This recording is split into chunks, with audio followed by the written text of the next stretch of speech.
Everyone welcome to my channel. आज के इस वीडियो में हम एक इम्पॉर्टेंट न्यूमेरिकल्स आपके लिए लेकर आए हैं। ये बहुत ही इंपॉर्टेंट न्यूमेरिकल्स और बोर्ड एग्जाम में बार बार पूछा गया है।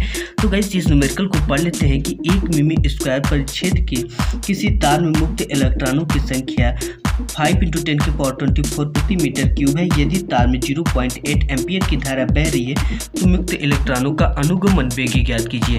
गाइस इस चीज़ को ध्यान दीजिए कि इसको अच्छे स्टूडेंट गलत कैसे कर देते हैं, यानी आप न्यूमेरिकल्स लगाने के तरीकों के बारे में नहीं जानते हैं।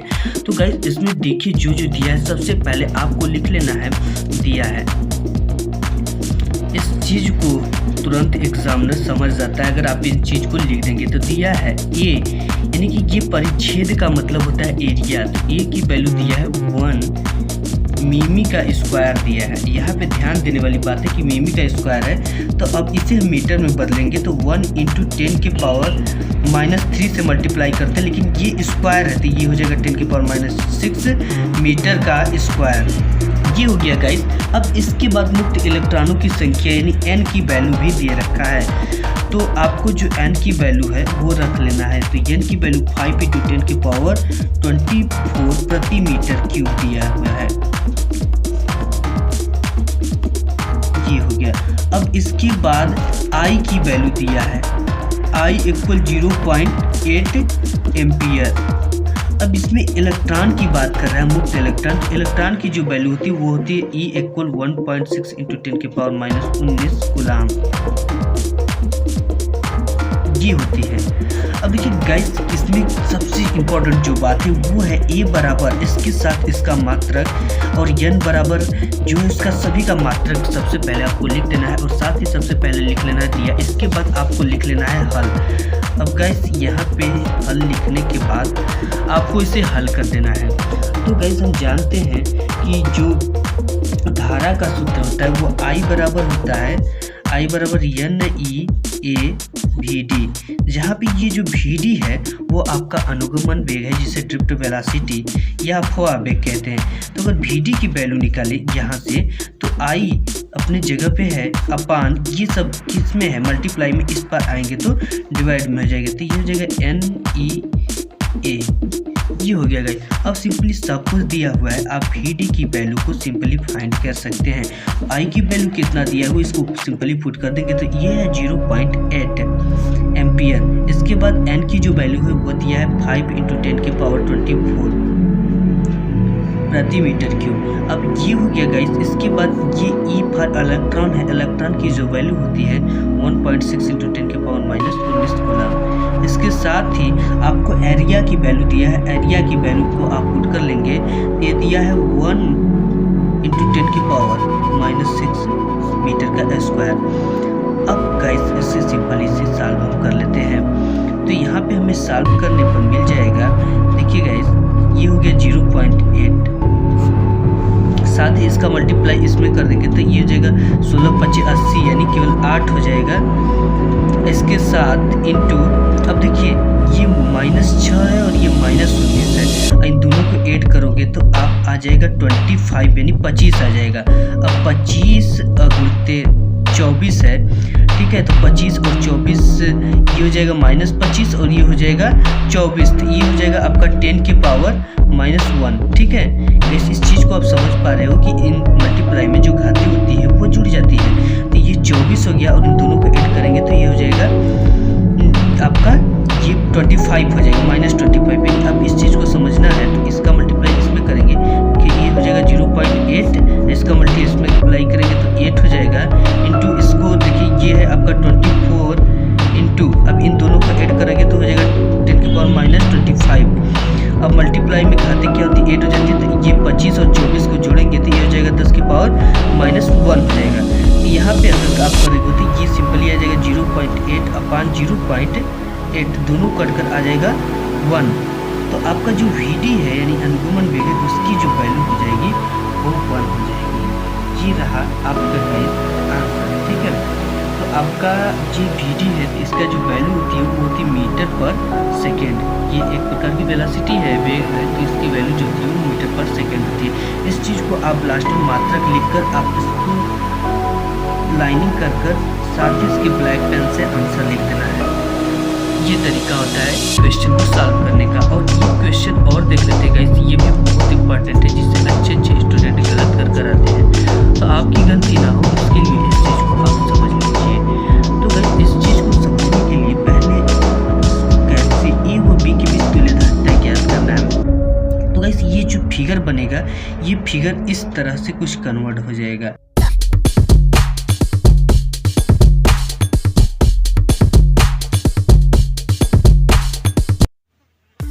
तो गाइस ये हो जाएगा आपका, ये हो जाएगा ए और ये हो जाएगा ए आपका, ठीक है। ए हो गया और ये हो गया बी और ये हो जाएगा आपका सी और ये हो जाएगा डी। और ये सब कितने फैरेड के हैं? 2 माइक्रो फैरेड की। ये भी 2 माइक्रो फैरेड के हैं और ये भी 2 माइक्रो फैरेड है और ये भी 2 माइक्रो फैरेड है और ये भी 2 माइक्रो फैरेड, यानी जो भी दिया हुआ है वो सब 2 माइक्रो फैरेड दिया है। गाइस बात करिए, ये एक व्हीटस्टोन सेतु बन गया। अब व्हीटस्टोन सेतु के बात कर लेते हैं कि संतुलित अवस्था में है कि नहीं। अगर ये संतुलित अवस्था में है तो इसके विकर्ण में कोई भी करंट फ्लो नहीं होगा। अगर मान लें इसको P है, अगर ये अगर मान लें P है, ये माने Q है, अगर ये माने R है और ये माने S है, तो P बराबर आपकी जो वैल्यू दिया है, अगर यहाँ से देखें तो P बराबर 2 दिया है और Q बराबर 2 दिया है और R बराबर भी 2 दिया है और S बराबर भी 2 दिया है। तब जो सूत्र होता है व्हीटस्टोन सेतु की संतुलित अवस्था का होता है P/Q = R/S। ये हो गया 2, P की वैल्यू 2 दिया है और Q की भी वैल्यू 2 दिया है, उसकी भी R की भी वैल्यू 2 दिया है और S की भी वैल्यू 2 दिया है। ये हो गया 1 बराबर 1, अर्थात कह सकते हैं कि ये जो सेतु है वो संतुलित अवस्था में है। अगर बात कर ले गाइस अब A, C और B की, ठीक है, A, C और B की, तो इसमें देख रहे हैं हम ये दोनों किस क्रम में है? ये दोनों श्रेणी क्रम में है। तो गाइस जो श्रेणी क्रम का सूत्र होता है, यानी कि अगर आप चाहें तो 1/के C' की वैल्यू निकाले तो 1/के C1 प्लस 1/के C2। तो यहाँ पे गाइस 1/के ये हो जाएगा 2 प्लस 1/के 2, यानी जो C1 और C2 अगर इसको माने तो इसकी वैल्यू कितना दिया है? 2 और इसके भी वैल्यू 2 दिया है। तो सिंपली इसे अगर सॉल्व करेंगे तो 2 का मल्टीप्लाई इधर करेंगे प्लस 2 का मल्टीप्लाई इधर कर देंगे और 2 का मल्टीप्लाई, यानी कि अगर आप समझे तो हर समान होता है तो ऊपर का क्या करते हैं, सिंपली ऐड कर देते हैं। तो 1 1 को जोड़ देंगे तो 2, 2/के 2 बराबर 1। अब ये किस में आएगा? ये माइक्रो फैरेड में है तो 1 माइक्रो फैरेड में आएगा। अब इसके बाद दूसरा अगर निकाले, यानी कि ये निकाले थे हमने ACB में, ठीक है, यहाँ पे लिख सकते हो भी आप A, C और B के लिए। अब निकालेंगे गाइस हम यहाँ पे आपका निकाल कर दिखा दे रहे हैं, थोड़ा जगह की प्रॉब्लम है। ये हो जाएगा आपका ADB के लिए, यहाँ पे लिख देंगे ADB के लिए।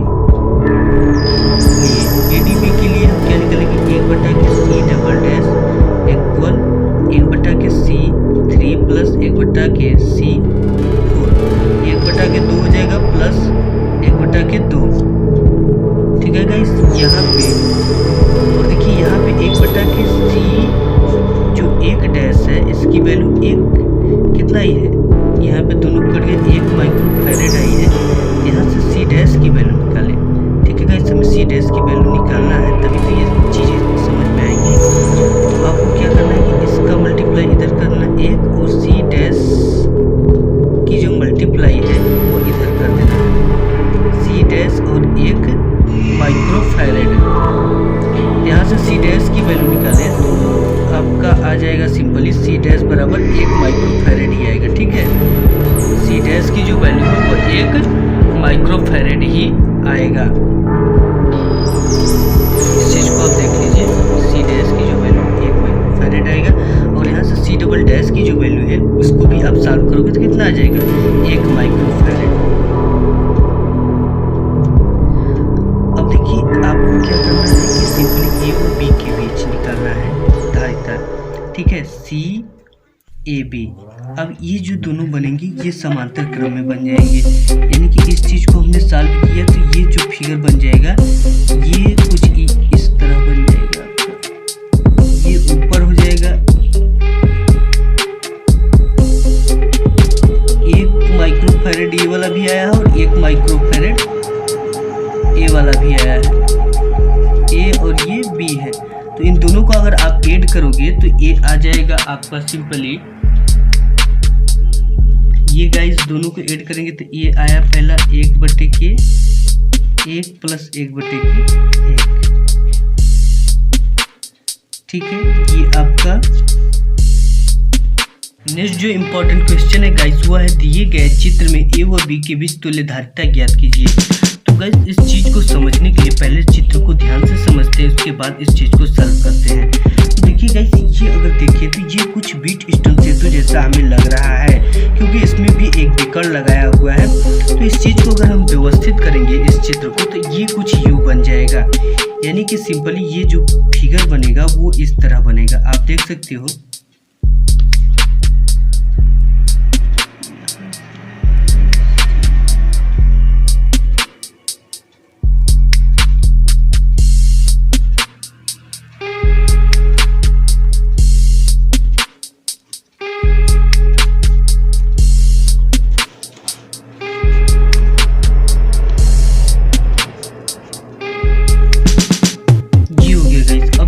इसमें जो आपका होगा ये आपका ये है और ये हो गया आपका बी हो गया, और जितने भी इसमें धारिता लगे वो 2 माइक्रोफैरेड के ही लगे हुए हैं। अब देखिए ये भी 2 माइक्रोफैरेड का हो गया और ये भी 2 माइक्रोफैरेड का हो गया और ये भी 2 माइक्रोफैरेड का हो गया। ठीक है गाइस, ये यू है। अब देखिए, अब सेतु अगर संतुलित रहेगा तो इसकी बिकड़ जो है, इस बिकड़ में कोई भी धारा नहीं बहेगी और इसकी वैल्यू डी है। तो गाइस इसके लिए हमें करना क्या है कि सेतु को देख लेना है संतुलित है कि नहीं। अगर इसकी नाम देते, ये है पी और ये है क्यू आपका, और ये है आर और ये है एस। ठीक है, तो हमें जो P की वैल्यू दिया है वो 2 दिया है, और Q की जो वैल्यू दिया है वो भी 2 दिया है, R की जो वैल्यू है वो भी 2 दिया है, S की जो वैल्यू है वो भी 2 दिया है, यानी सबकी वैल्यू जो 2 दिया है। तो जो पीट स्टोन सेतु कब किस अवस्था में होती है, जब P/Q = R/S होता है। तो यहाँ से सबकी वैल्यू रखेंगे तो आ जाएगा 1, अर्थात कहा जा सकता है कि ये जो पीट स्टोन सेतु ये संतुलित अवस्था में है। तो गैस इसके लिए हम अब करेंगे क्या कि सबसे पहले इनके बीच में जो धारिता है उसको निकालेंगे। तो यानी ए सी और बी के बीच में अगर देखें, ए सी बी के बीच, ठीक है गाइस, ए और बी सी बी के बीच अगर धारिता निकाले तो ये 2 माइक्रोफैरेड और 2 माइक्रोफैरेड आपका श्रेणी क्रम में है। ठीक है गाइस, तो श्रेणी क्रम का जो सूत्र होता है वह आपका होता है 1/C1, यानी कि C डैश की वैल्यू निकालेंगे यहाँ पे। ठीक है, 1/C dash equal 1/C1 plus 1/C2, ये हो जाएगा। तो गैस 1/C1 की जो वैल्यू हो वो 2 माइक्रोफैरेड है प्लस 1/2। अब देखिए यहाँ पे जो बेस है वो सेम है, तो इस चीज़ को लिख कर एक बार और इन दोनों को क्या कर देते, ऐड कर देते, 1 मिलकर 2 हो जाएगा। अगर इसको करेंगे तो 1/, ये हो जाएगा आपका 1 माइक्रोफैरेड, यानी जो C डैश की वैल्यू है अगर यहाँ से काउंट करें 1/C डैश इक्वल 1 माइक्रोफैरेड, तो यहाँ से C डैश की अगर वैल्यू केवल निकाले तो भी आएगा कितना, 1 माइक्रोफैरेड। इसके बाद गाइस निकालेंगे हम AD और ADB के बीच धारिता। अब यहाँ पे लिख देंगे कि AD और B के बीच धारिता। ADB के बीच देखें तो AD जो है ये 2 माइक्रोफैरेड है और DB जो भी है वो भी 2 माइक्रोफैरेड, यानी इन दोनों को, ये दोनों श्रेणी क्रम में है, तो श्रेणी क्रम के लिए धारिता निकालेंगे। तो 1/C डबल डैश अगर निकाले तो 1/C3 प्लस 1/C4 इक्वल हो जाएगा 1/2 प्लस 1/2। अब देखिए ये बीट स्टोन यहाँ पे सेतु संतुलित अवस्था में, ये जो बिकड़ है इसमें कोई भी धारा नहीं बहेगी, तभी तो बीट स्टोन सेतु संतुलित अवस्था में है। तो यहाँ पे 1/C डैश की वैल्यू निकाले तो 1 माइक्रोफैरेड हो जाएगी। ठीक है गाइस, इतना चीज़ तो आप जानते हैं। देखिए ये आपका ये C डैश और एक C डबल डैश, इन दोनों को अगर निकालने के बाद ये जो चित्र आपका बनेगा वो कुछ इस तरह बन जाएगा, यानी ए है, ये इस तरह बन जाएगा। और ये आपका हो जाएगा बी, और ये हो जाएगा सी सिंगल डैश, और ये हो जाएगा सी डबल डैश। ये आपका आ गया 1 माइक्रोफैरेड, और ये भी आ जाएगा आपका 1 माइक्रोफैरेड आ गया है। ठीक है, ये हो गया आपका समांतर क्रम। तो यहाँ से अगर हम निकालें कि ए व बी के बीच तुल्य धारिता, तुल्य यानी कुल धारिता, तो कुल धारिता अगर हम जब निकालेंगे गाइस, तो ये समांतर क्रम है, तो समांतर क्रम के लिए जो सूत्र होता है सी ए बी, वो होता है c single dash plus c double dash equal 1 microfarad plus 1 microfarad equal 2 microfarad. ये आपका सी ए बी निकल गया। अब इसके बाद गाइस इसमें हमको क्या निकालना है, इसमें हमको निकालना ये टोटल धारिता निकालना था ए व बी के बीच तुल्य धारिता। तो ये आपका आ गया ए व बी के बीच 2 माइक्रोफैरेड। यही आपका क्या हो जाएगा, आंसर हो जाएगा।